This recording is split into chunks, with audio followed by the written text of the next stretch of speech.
الحمد لله والصلاة والسلام على رسول الله أما بعد أعوذ بالله من الشيطان الرجيم بسم الله الرحمن الرحيم قال الله تبارك وتعالى ولقد كرمنا بني آدم وحملناهم في البر والبحر ورزقناهم من الطيبات وفضلناهم على كثير ممن خلقنا تفضيلا. سورۃ بنی اسرائیل کی آیت نمبر 70. اللہ تعالیٰ نے اس آیت کریمہ میں انسان کی بقیہ تمام مخلوقات پر فضیلت کو واضح کیا ہے. اللہ تعالیٰ نے آیت کریمہ کے پہلے ٹکڑے میں کہا کہ ہم نے بنی آدم کو مکرم بنایا ہے، باعزت بنایا ہے، محترم بنایا ہے. بنی آدم کی اولاد یعنی انسان، ہم نے انسان کو محترم بنایا ہے. اسی آیت کریمہ میں اللہ تعالیٰ نے آگے فرمایا وَفَضَّلْنَاهُمْ عَلَى كَثِيرٍ مِّمَّنْ خَلَقْنَا تَفْضِيلًا کہ کائنات میں مخلوقات تو ہم نے بہت بنائی، لیکن ان تمام مخلوقات میں سے کئی مخلوقات ایسی ہیں جن پر ہم نے انسان کو فضیلت بخشی ہے، جن پر ہم نے انسان کو فضل عطا کیا. یہ فضل، یہ شرف، یہ کرم کس بنیاد پر؟ اللہ تبارک و تعالیٰ نے اس کی وضاحت بھی دوسرے مقامات پر کی ہے.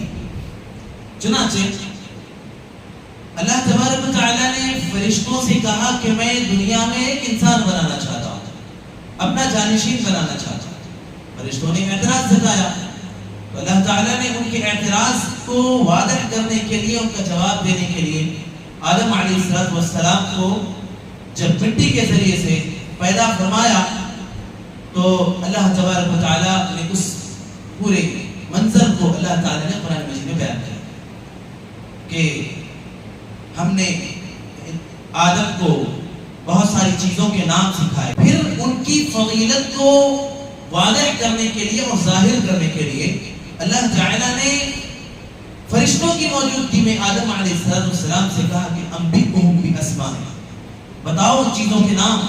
چیزیں پیش کی اور کہا کہ بتاؤ یہ کیا ہے، یہ کیا ہے، اس کا نام کیا ہے، اس کا نام کیا ہے. آدم علیہ السلام کو اللہ تعالیٰ نے پہلے ہی سکھا دیا تھا، ان کو تو علم ہو چکا تھا، لہذا انہوں نے نام بتلا دیے. لیکن جب فرشتوں سے پوچھا گیا تو فرشتوں نے کہا کہ قالوا سبحانک لا علم لنا الا ما علمتنا، پروردگار تو نے ہمیں جتنا سکھایا ہے اتنا ہی ہمارے پاس علم ہے، اس سے زیادہ ہمارے پاس علم نہیں ہے. تیری ذات کا ہمارے پاس اتنا علم ہے جتنا تم نے سکھایا. اللہ تعالیٰ نے وہاں پر واضح کر دیا کہ دیکھو آدم کی فضیلت، آدم کو ہم نے جو فضل عطا کیا ہے وہ کس بنیاد پر؟ وہ علم کی بنیاد پر ہے. تو اللہ تعالیٰ نے آدم علیہ السلام کی اولاد کو بھی جو فضیلت عطا کی نا، اس میں بھی علم ہی اصل سبب ہے کہ اللہ تعالیٰ نے انسان کو علم سے نوازا ہے، اللہ تبارک تعالیٰ نے انسان کو معرفت سے نوازا ہے، اللہ تعالیٰ نے انسان کو حق اور باطل کی تمیز سے نوازا ہے. لہذا اس بنیاد پر اللہ تبارک تعالیٰ نے انسان کو فضیلت عطا کی. اور اس لیے بھی فضیلت حاصل ہے انسان کو کہ بقیہ تمام مخلوقات جو ہے نا، ان کو تو اللہ تبارک تعالیٰ نے جو عبادت وہ اللہ کی کرتے ہیں نا، وہ تو اجباری کرتے ہیں کہ وہ اللہ کی عبادت اگر نہ کرے تو یہ ان کے لیے ممکن ہی نہیں ہے. فرشتے تو مجبور ہیں کہ وہ اللہ تبارک تعالیٰ کے لیے سجدے میں پڑے ہوتے ہیں. وہ اللہ تبارک تعالیٰ کی مخلوقات کی خدمت اللہ تعالیٰ کے حکم سے کرنے پر وہ مجبور ہیں، ان کے لیے اختیار اور آپشن نہیں ہے. لیکن انسان کے لیے اللہ تعالیٰ نے آپشن بتایا، انسان کو اللہ تعالیٰ نے اختیار دیا، کہا کہ وَهَدَيْنَاهُ النَّجْدَيْنِ کہ ہم نے دو راستے دے دیے ہیں، یہ دونوں راستے ہیں تمہارے لیے، چاہو تو جنت کے راستے پر جاؤ، چاہو تو جہنم کے راستے پر جاؤ، تمہارا اختیار. لیکن اب ایسے میں جو انسان جنت کے راستے پر چل کر جائے وہ اللہ تبارک و تعالیٰ کا محبوب ہوگا، اور جو جہنم کے راستے پر چل کر جائے وہ دراصل شیطان کے بہکاوے میں آ کر سکتا ہے. اس لیے بھی جو اختیار اللہ تعالیٰ نے انسان کو دیا ہے، اس لیے بھی انسان کو اللہ تعالیٰ نے اشرف بنایا ہے، اکرم بنایا ہے، اللہ تعالیٰ نے افضل بنایا ہے. اس حوالے سے ایک شاعر کہتا ہے میں مسجود ملائک ہوں، مجھے انسان ہی رہنے دو. یعنی آدم کی اولاد میں سے ہوں میں، اور آدم وہ ہے جن کا فرشتوں نے سجدہ کیا تھا. مجھے یہ کیوں کہتے ہو کہ ارے بھائی یہ تو بڑا فرشتہ صفت انسان ہے, بڑا شریف آدمی جو ہو اس کو کہتے ہیں فرشتہ صفت انسان. شاعر کہتا ہے کہ مجھے فرشتہ صفت نہ کہو, میں تو انسان ہوں, میں مسجود ملائک ہوں, مجھے انسان ہی رہنے دو, فرشتہ مجھ کو کہنے سے میری توہین ہوتی ہے. آگے اللہ تبارک و تعالیٰ نے سورۃ الکہف میں اللہ تبارک و تعالیٰ نے فرمایا قل هل ننبئكم بالأخسرين أعمالا الذين ضل سعيهم في الحياة الدنيا وهم يحسبون أنهم يحسنون صنعا أولئك الذين كفروا بآيات ربهم ولقائه فحبطت أعمالهم فلا نقيم لهم يوم القيامة وزنا. اللہ تعالیٰ نے کہا کہ میں تمہیں نہ بتاؤں کہ خسارے اور نقصان کے اعتبار سے عمل میں سب سے زیادہ نقصان اور خسارے والا کون ہے؟ اس کی وضاحت پھر اللہ تعالیٰ نے اگلی آیت میں کی کہ الذین ضل سعیہم فی الحیاۃ الدنیا, کہ جن کی کوششیں, جن کے اعمال, جن کی محنتیں, جن کی تگودو دنیا میں تو بہت کچھ کیا انہوں نے, لیکن اللہ تعالیٰ سے جب ملیں گے قیامت کا دن جب ہوگا تو سب برباد, کوئی حیثیت نہیں ہوگی ان کے اعمال میں, کوئی فائدہ نہیں ہوگا ان کا. الذین ضل سعیہم فی الحیاۃ الدنیا وهم يحسبون انهم يحسنون صنعا. دنیا کی زندگی میں جب عمل کرتے تھے تو سمجھتے تھے کہ میں بہت اچھے کام کر رہا ہوں, میں بہت سارے اچھے کام کر رہا ہوں, لیکن ان کاموں کے اللہ تعالیٰ کے پاس کوئی حیثیت, کوئی وقعت, کوئی مقام اللہ تبارک و تعالیٰ کے پاس نہیں. اس کے اسباب ہیں بہت سارے, ان میں سے ایک سبب یہ ہے کہ ہمارا عمل اللہ تعالیٰ کی رضا کے لیے ہونا چاہیے. انما الاعمال بالنیات, عمل کا دار و مدار نیتوں پر ہوتا ہے. ہمارا عمل اللہ کے لیے نہیں ہوگا, کسی اور کے لیے ہوگا, دنیا میں اپنا نام پیدا کرنے اور چرچا کرنے کے لیے ہوگا, یا اسی طریقے سے مال کمانے کے لیے ہوگا, لوگوں کی بھیڑ اپنے فیور میں کرنے کے لیے ہوگا. اللہ تعالیٰ کے پاس ایسے عمل کی کوئی حیثیت نہیں ہے. اسی طریقے سے کتاب اللہ اور سنت رسول کی تعلیمات کے مطابق ہونی چاہیے. ہم اگر عمل کریں ہمارے ذہن میں ہو کہ گرچہ اللہ کے نبی نے بات نہیں کی, یہ کام نہیں کیا, یہ حکم نہیں دیا, لیکن شاید آپ سے چھوٹ گیا ہوگا, کہ شاید آپ نے نہیں بتایا, ہم کر لیتے ہیں, ہمیں ثواب مل جائے گا. گویا وہ اللہ کے نبی صلی اللہ علیہ وسلم کو اس قابل سمجھ رہا ہے کہ آپ نے نعوذ باللہ اللہ نے آپ کو حکم دیا اور آپ نے وہ حکم امت کو پہنچایا نہیں ہے, یا نعوذ باللہ آپ نے اللہ تعالیٰ کے پیغام کو چھپا لیا ہے والعیاذ باللہ. حالانکہ اللہ کے نبی صلی اللہ علیہ وسلم نے کہا کہ الا هل بلغت, لوگوں کیا میں نے تم تک اللہ کا پیغام پہنچا دیا ہے؟ لوگوں نے کہا بلا. کیوں نہیں اللہ کے نبی, آپ نے ہم تک اللہ کا پیغام پہنچا دیا ہے. اس کے بعد اپنی شہادت کی انگلی آسمان کی طرف اٹھائی اور کہا اللہ تو بھی گواہ ہے نا, تو نے مجھے جو پیغام دیا تھا, تو نے مجھے انسانوں کے لیے جو میسج دیا تھا, میں نے ان کو پہنچا دیا ہے. اب میری ذمہ داری ختم ہو گئی ہے. اللہ نے بھی گواہی دی, لوگوں نے بھی گواہی دی, اور اس کے بعد یہ تصور کرنا, یہ عقیدہ رکھنا, یہ بات سوچنا کہ نعوذ باللہ اب بہت ساری چیزیں ایسی جنہیں ہم دین سمجھتے ہیں اللہ کے نبی سے چھوڑ دیں, تو یہ نہایت درجے کی گمراہی ہے. اس سے زیادہ کچھ نہیں چاہیے. اللہ کے نبی صلی اللہ علیہ وسلم نے کہا کہ کل محدثۃ بدعۃ وکل بدعۃ ضلالہ وکل ضلالۃ فی النار, ہر گمراہی جہنم میں لے جانے والی ہے. اسی طرح اور بہت سارے اعمال ہیں جو ہمارے, بہت سارے معاملات ہیں جو ہمارے اعمال کی بربادی کا سبب بنتے ہیں.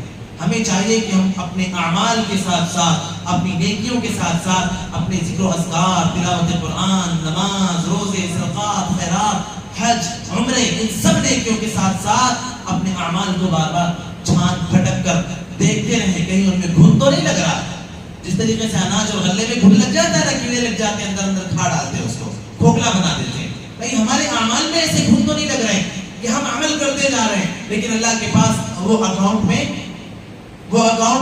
لکھے ہی نہیں جا رہے ہیں, ہمارے کھاتے میں درج ہی نہیں ہو رہے ہیں, کہیں ایسا تو نہیں ہے. اس لیے ہم ابھی زندگی میں ان معاملات میں غور کر لیں, سوچ لیں, فکر کر لیں, کیا فائدہ پھر ہمارے سارے اعمال اللہ تعالیٰ کے پاس برباد ہو جائیں. اللہ تعالیٰ نے ایک اور مقام پر سورۃ الطٰہٰ کی آیت نمبر 5 میں اللہ تعالیٰ نے کہا الرحمن علی العرش استویٰ, کہ رحمان عرش پر مستوی ہے. اب اس سلسلے میں عقیدے کا مسئلہ ہے. اس سلسلے میں بہت سارے لوگ نعوذ باللہ اس غلط فہمی میں مبتلا ہوتے ہیں کہ اللہ تعالیٰ تو ہر جگہ پر ہے.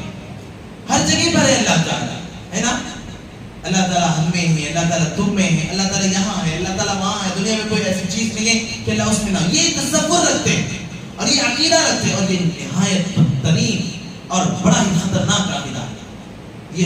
اس عقیدے کو عقیدہ وحدت الوجود کہتے ہیں اور عقیدہ وحدت الشہود کہتے ہیں کہ دنیا میں جو چیز بھی ہے اس میں اللہ ماننا، اس میں اللہ تبارک و تعالیٰ کا عکس یا اللہ تعالیٰ کا وجود ماننا، یہ بڑا ہی بھیانک اور بڑا خطرناک عقیدہ ہے. جب اللہ تعالیٰ نے واضح طور پر بتا دیا کہ الرحمن علی العرش استویٰ، کہ رحمان عرش پر مستوی ہے، تو پھر ہمیں یہ باتیں سوچنی چاہیے. پھر ہمارے ذہنوں میں آتا ہے نہیں اللہ تعالیٰ نے تو کہا کہ ان اللہ مع الصابرین، اللہ صبر کرنے والوں کے ساتھ ہے.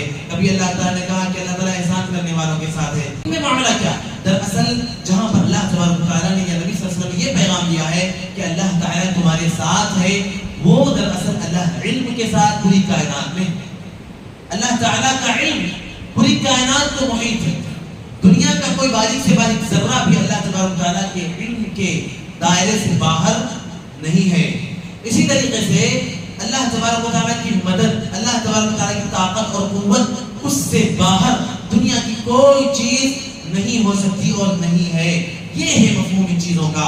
صبر کرنے والوں کے ساتھ اللہ تعالیٰ ہے، مطلب جب بندہ صبر کرتا ہے تو اللہ تبارک و تعالیٰ اس کی مدد کرتا ہے. اس کا مثال کے طور پر میں آپ کو سمجھاؤں کہ آپ کا کوئی بھائی یا آپ کا کوئی خاص رشتہ دار یا آپ کا کوئی دوست یا آپ کا کوئی اپنا وہ باہر سعودیہ میں رہتا ہو. اللہ نہ کرے کوئی بڑی بیماری لگ جائے، آپ اللہ نہ کرے کوئی بڑی بیماری لگ جائے، آپ ہاسپٹل میں ایڈمٹ ہو، اللہ نہ کرے، اور فون پر اپنے ساتھی سے، اپنے دوست سے، اپنے رشتہ دار سے، اپنے بھائی سے آپ بات کریں، اس سے کہیں کہ دیکھو ایسا ہو گیا، تو وہ آپ سے کہیں کہ بھائی فکر مت کرو، ٹینشن مت لو، میں تمہارے ساتھ ہوں، میں تمہارے ساتھ ہوں. تو کیا مطلب؟ بھائی تم تو سعودیہ میں بیٹھے ہو اور کہہ رہے ہو میں تمہارے ساتھ ہوں، یہ کیسے پاسبل ہے؟ کیا جواب ہوگا اس کا؟ ساتھ ہوں کا مطلب میں تمہاری مدد کرنے کے لیے تیار ہوں، میں تمہارے ہر حال میں تمہاری خبر کے لیے، تمہاری خبر لینے کے لیے تیار ہوں، تمہارے حال چال کو دریافت کرنے کے لیے تیار ہوں. اللہ تعالیٰ بھی جب بندوں کے لیے یہ بات کہتے ہیں کہ میں بندوں کے ساتھ ہوں، میں صبر کرنے والوں کے ساتھ ہوں، میں اہل ایمان کی مدد کے لیے ان کے ساتھ ہوں، اس کا مطلب یہی ہے کہ مدد کے ساتھ اللہ تعالیٰ ہمارے ساتھ ہے، اپنے وجود کے ساتھ ہے. اللہ تعالیٰ اپنے وجود کے ساتھ کہاں پر ہے بھائیوں؟ کہاں پر ہے؟ عرش پر ہے. سوال یہ پیدا ہوتا ہے، ایک شخص نے، ایک طالب علم نے، ایک شاگرد نے غالباً امام مالک یا امام شافعی رحمہ اللہ سے کہا کہ اللہ تعالیٰ عرش پر مستوی ہے کیسے؟